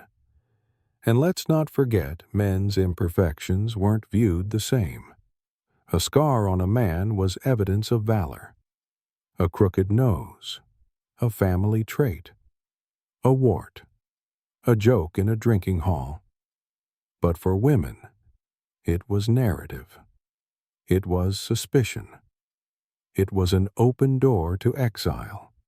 You reach for your veil, drawing it down just enough to shade the side of your face.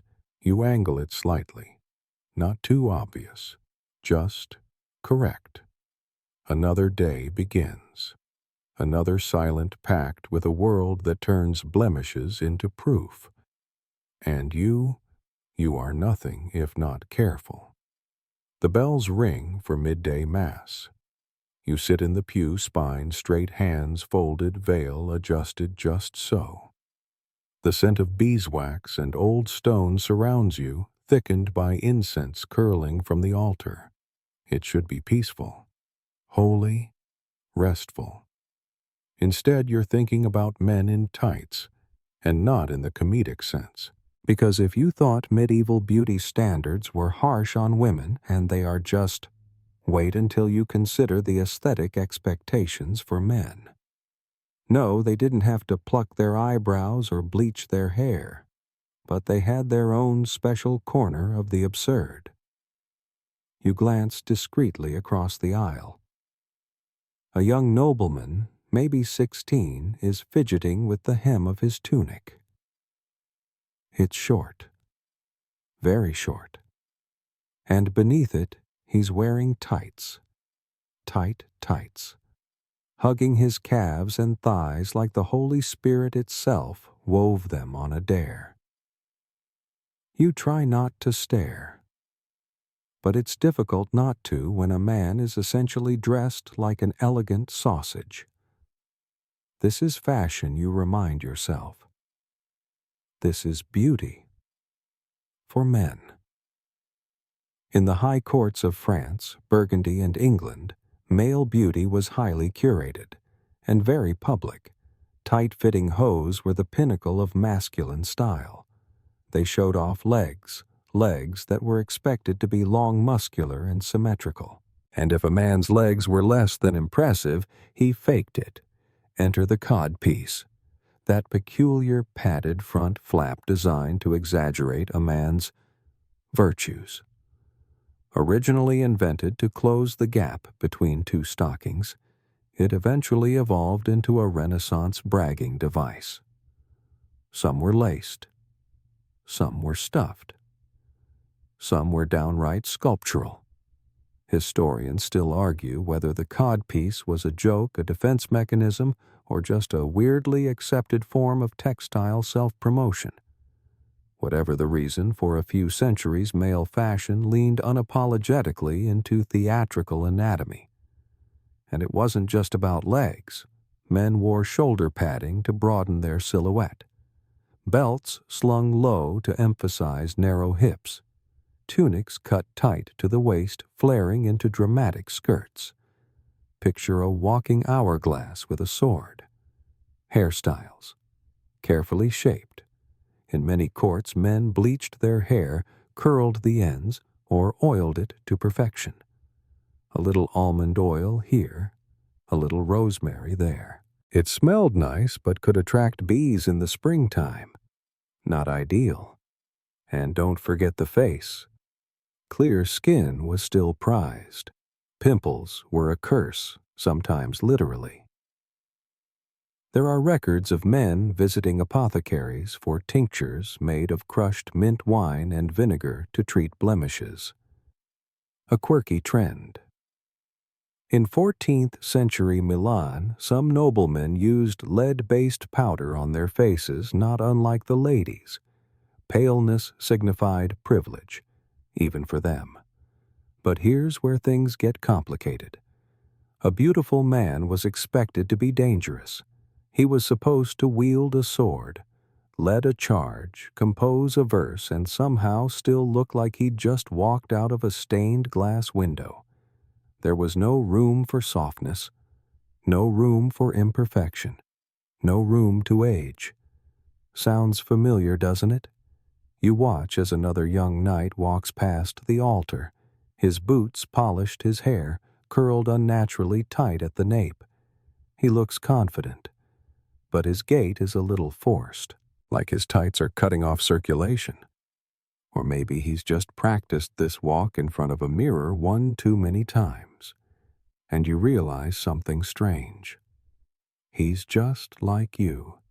He's hiding inside his costume, hoping the world only sees what he's arranged. Because for men, beauty was also performance. It just wore different armor. The church, of course, had opinions. Surprise. Vanity in men was frowned upon.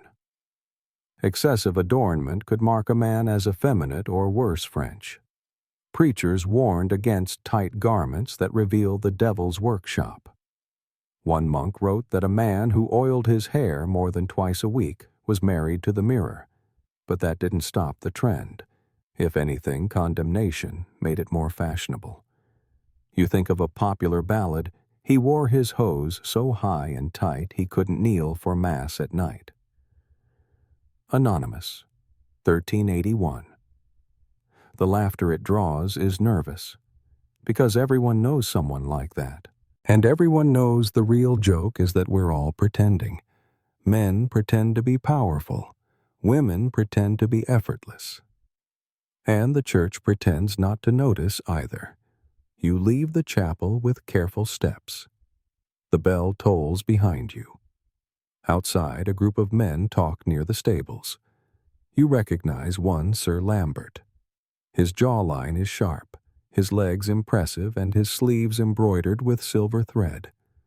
His tunic is so tight he looks vacuum-sealed. And yet, he looks over at you and lowers his eyes first, because for all the flourishes, all the bravado, he knows. You're both just trying to stay within the lines of style, of class, of expectation. And for once, it almost feels like kinship. The market is bustling today. You've taken a rare trip beyond the manor walls beneath your carefully stitched veil wrapped in layers that are more for protocol than weather. The scent of roasted chestnuts, horse dung, and dried herbs swirls through the air like the unwashed perfume of civilization. And all around you, there are faces. So many faces. Round ones, red ones, freckled, wrinkled, sun-browned, gap-toothed, smiling. Peasant beauty. It's a phrase you'd never dare speak aloud in court. But here in the open air, among the laughing vendors and shouting apprentices, you're face to face with it, unplucked, unpainted, unbothered, and you can't help but feel a pang of something. Envy, maybe. Not because these women fit the court's standard, they don't. Their hands are rough. Their skin is darkened by sun and soap and survival. Their hair is thick and tangled and smells faintly of smoke.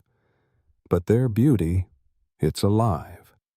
There's a young woman selling apples with a flush in her cheeks so bright it puts your beetroot rouge to shame. A baker's wife with a mouthful of crooked teeth but a laugh so rich it turns every head. A little girl with bare legs and braids down her back, racing between stalls without a care for posture or modesty or powder. You glance into a polished silver plate hanging from a smith's booth and see your own reflection. Elegant, controlled, distant. And suddenly it looks less like dignity and more like disguise. You've spent so long maintaining an image that no longer feels entirely your own. And here, outside the walls among the working people, you begin to remember that beauty doesn't always come with lace and limitations. It comes with laughter, and labor, and light. A scholarly debate persists. Were medieval peasant women considered attractive by their own communities, or were they universally dismissed by noble standards? The truth lies somewhere in between. In their own villages, their beauty was celebrated in songs, in marriage arrangements, in gossip whispered beside wells. It just didn't count in your world. Your world demanded detachment. Their world demanded endurance. And endurance, as it turns out, is radiant in its own way. A quirky detail you once heard from a traveling friar in certain rural parts of Wales: women would use river clay as face masks, not for vanity, but for weather protection. Over time, it gave them a soft, silty glow. The friar called it God's cosmetic. You pass a field where several women are hanging laundry arms, raised, laughing hair in disarray. Their skirts are wet at the hem, and one of them has a birthmark right beneath her eye. It's not hidden. It's not corrected. It's just there. And suddenly, that feels revolutionary. Back at court, that same mark would be powdered, questioned, possibly condemned. Here, it just is. You remember how hard you've worked to look like you never worked, to erase all signs of effort, labor, or nature from your face. And yet these women shine with both. Their beauty isn't curated. It's lived. You pause at a spice stall, breathing in cardamom and dried thyme, and hear a conversation between two elderly women arguing gently about whose daughter makes better bread. Neither of them wears rouge, neither has eyebrows. Not because they plucked them, but because time did. And they are beautiful. Beautiful in a way that no mirror could measure. You turn back toward the manor, the weight of your garments suddenly feeling like a costume. Your veil scratches your forehead. The powder on your cheeks itches. But for the first time you hesitate. Not from shame, but from curiosity. What if you didn't reapply the powder tonight? What if you let your hair loose, or left the mark on your chin uncovered? Would anyone notice? Would anyone care? Would you still be seen? The answer isn't clear, but the question finally is. You step back into your carriage. The clatter of hooves begins. The veil falls once more, but beneath it your eyes are different. You've seen beauty unvarnished, and now no amount of powder can make you unsee it. You're back inside the manor now. The gates have closed behind you with their usual solemn groan, like the jaws of some stone creature satisfied to keep what it's caught. The silence feels deeper here, more obedient, as though even the air itself knows when to behave. And yet something's different, because today you've seen art that breathes, and now you're surrounded by art that lies. You wander the halls, slowly passing through corridors heavy with painted saints, warlike ancestors, and portraits of women who all seem to have the same face. Pale, thin, long forehead, vanishing eyebrows, downcast eyes. None of them smile. You pause before one. It's a grand oil panel, Lady Arabella of Ashcombe. Her gown is crimson, her hair a halo of impossible gold. Her skin so white you can't tell where the paint ends and the canvas begins. She was known, they say, for her beauty, and her silence, and the fact that she died at 23 from melancholia. You wonder if she ever saw her own portrait. And if she recognized the woman in it, you move on, room after room, painting after painting. All of them show beauty constructed, posed, curated, idealized. And yet somehow, the more perfect the art, the more hollow the woman inside it seems.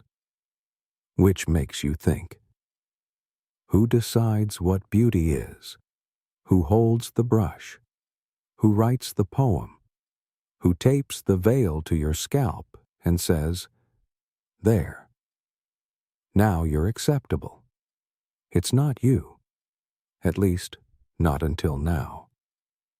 Because today, in the market, you saw beauty that no one curated.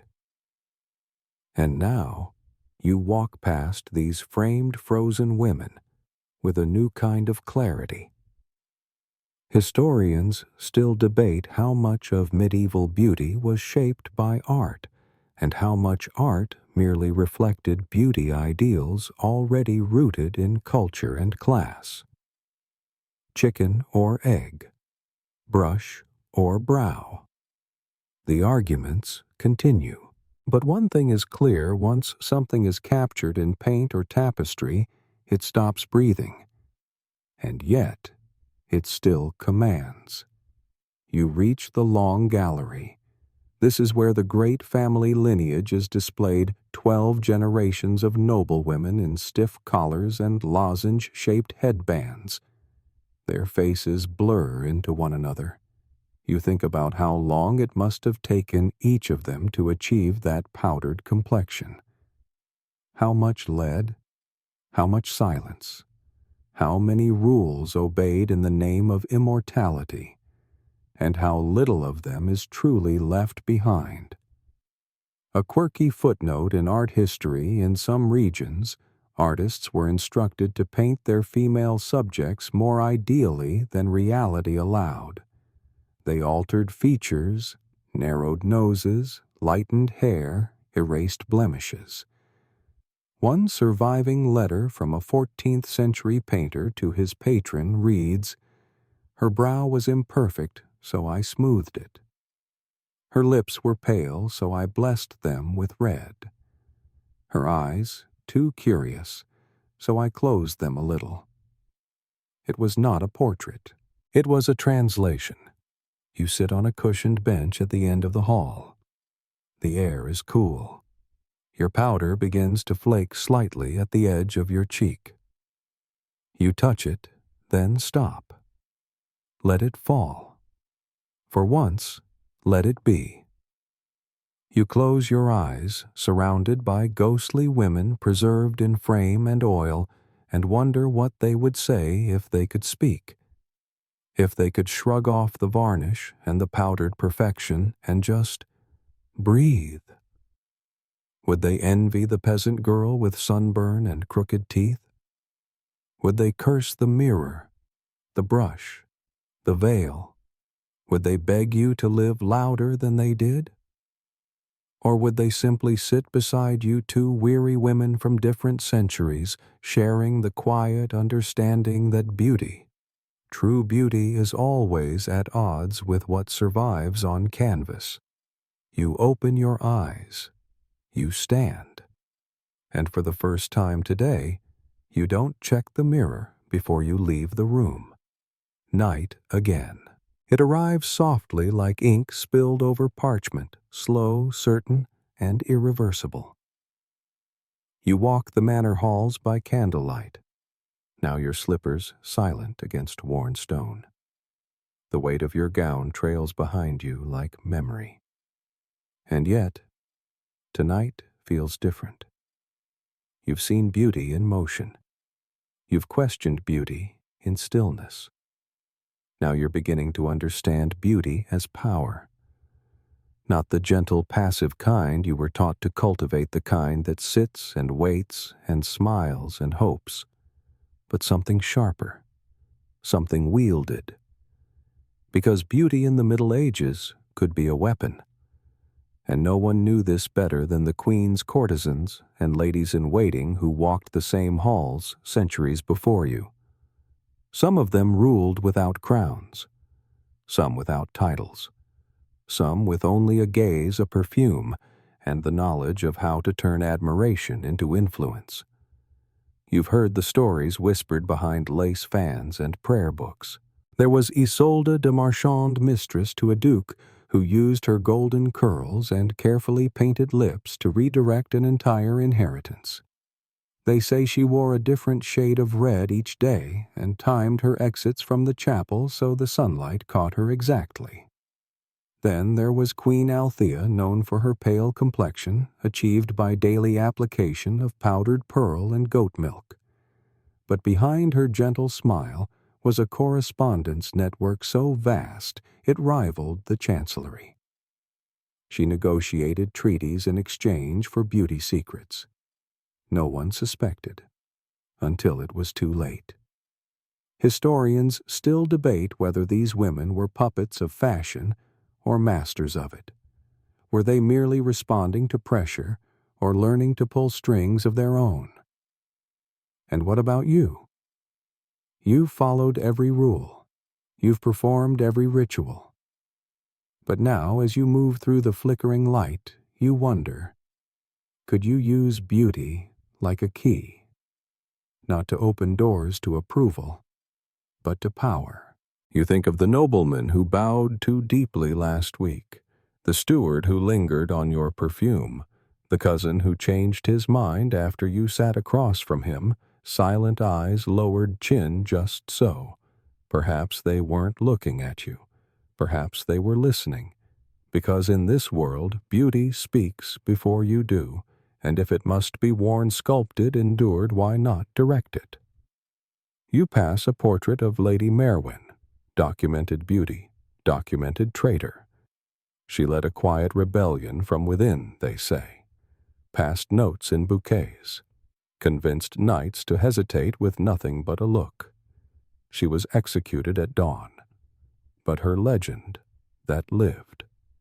A quirky tale says she painted her lips with crushed raspberries the night before her trial, so I may go to the gallows with dignity. Whether true or not, the story stuck, because nothing unnerves power more than a woman who wears her beauty knowingly. You walk now toward the library, a forbidden wing after hours, but no one stops you.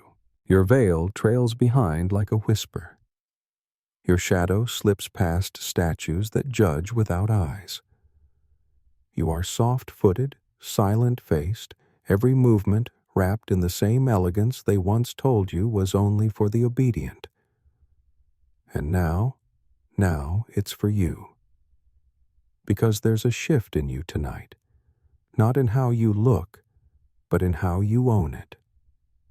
You're no longer powdering to disappear. You're shaping something. You sit in the library surrounded by tomes and silence. There are no mirrors here. Only pages, only stories. Many about men. A few about saints.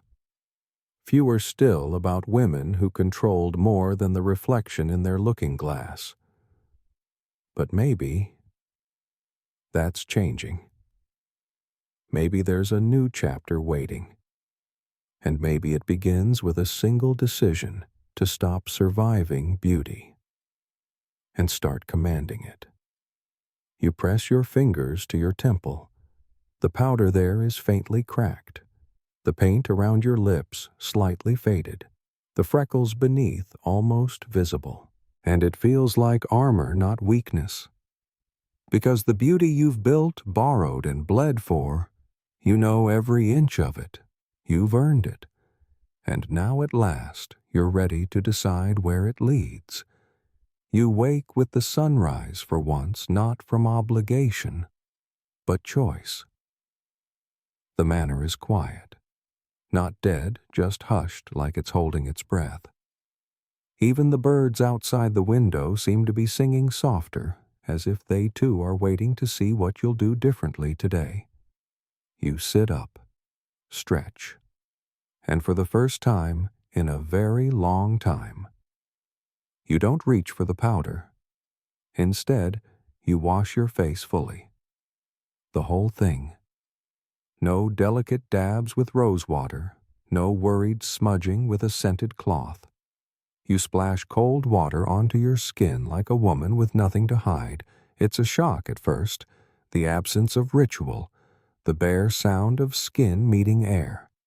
You almost reach for your lead-based white cream out of instinct. Almost. But then you see your reflection in the brass mirror and something holds you back. You are yourself. Not a portrait. Not a whisper of marble.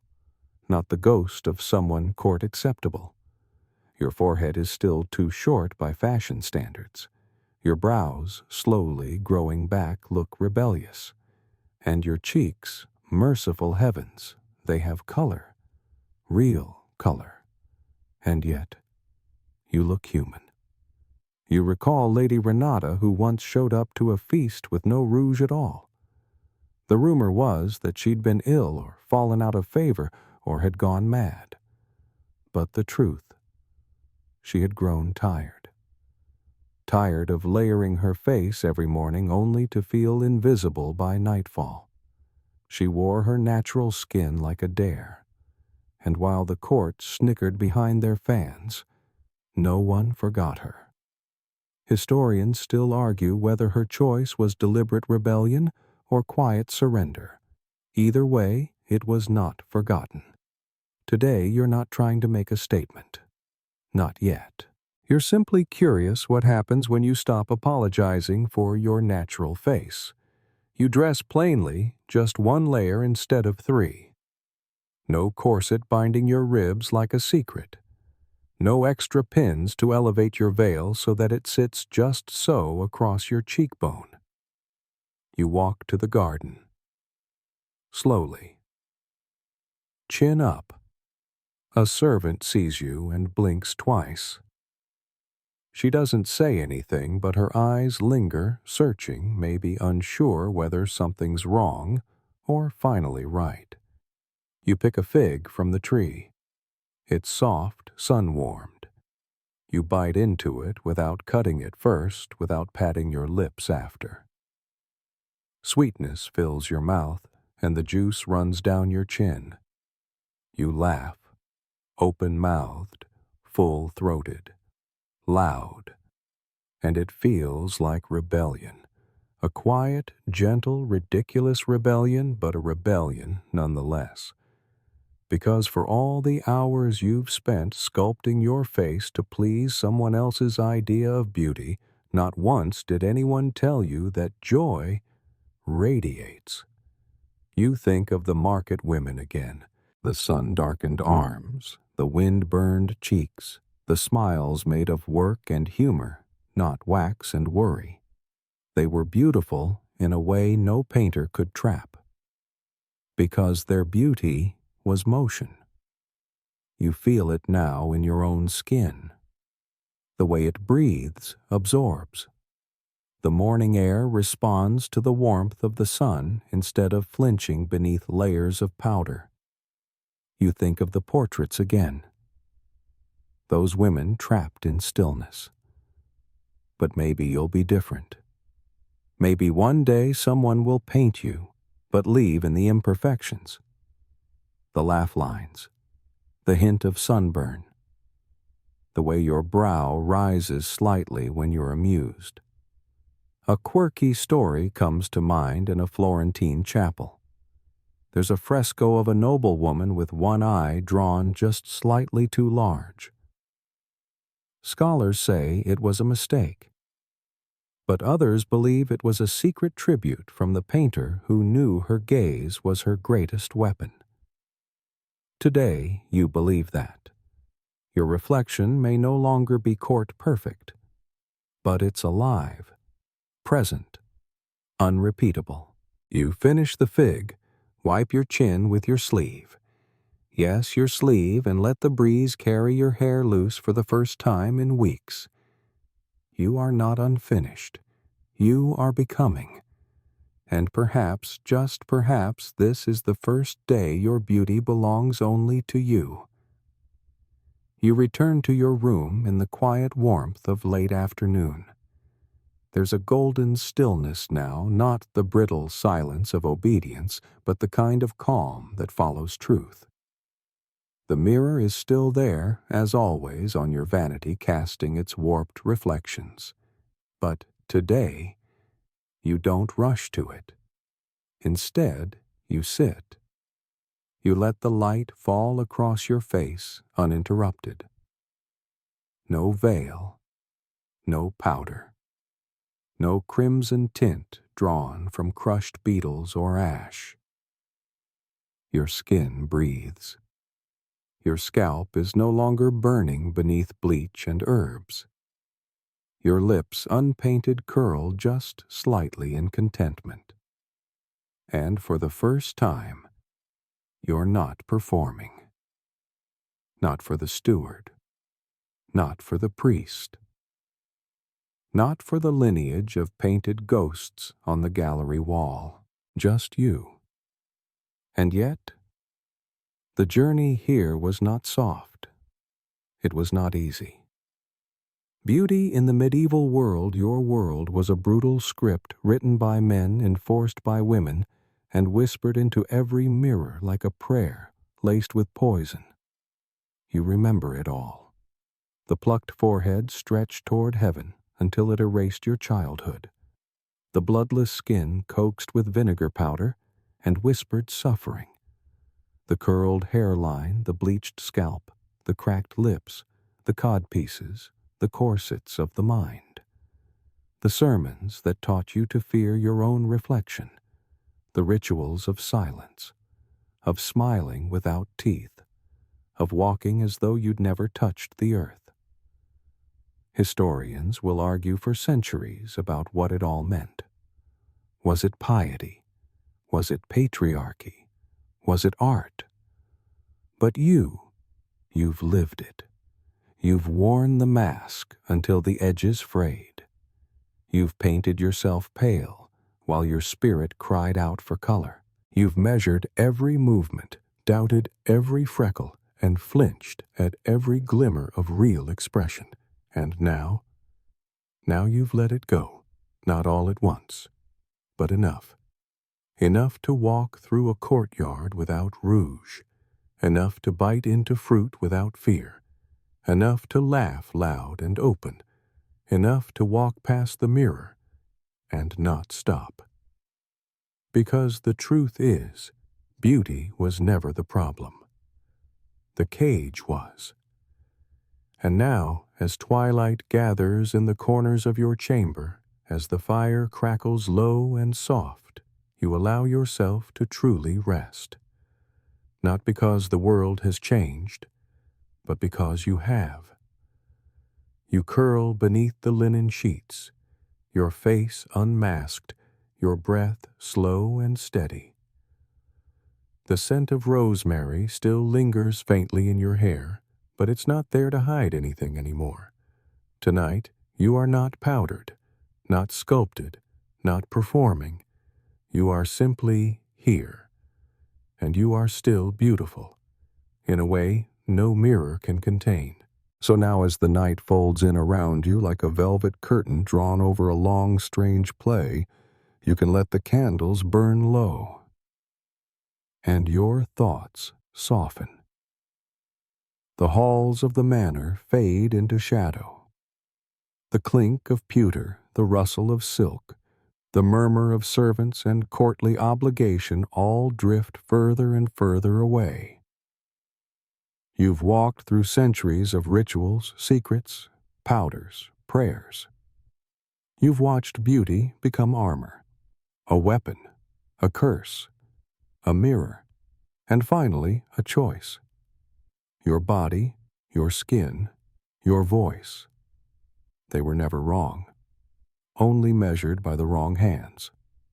And now there's peace. You are no longer adjusting your veil to impress, no longer pinching your cheeks to pass, no longer whispering apologies to your reflection. You are here, in this room, in this moment, breathing, unbound, still. The mirror stands nearby, but it doesn't demand anything anymore. You've learned to live outside its grip. You've learned that beauty isn't a punishment. It's a presence, yours. Let your eyes close. Let your thoughts settle. Let the echoes of painted saints and powdered sighs dissolve into sleep. You're safe now. You're whole.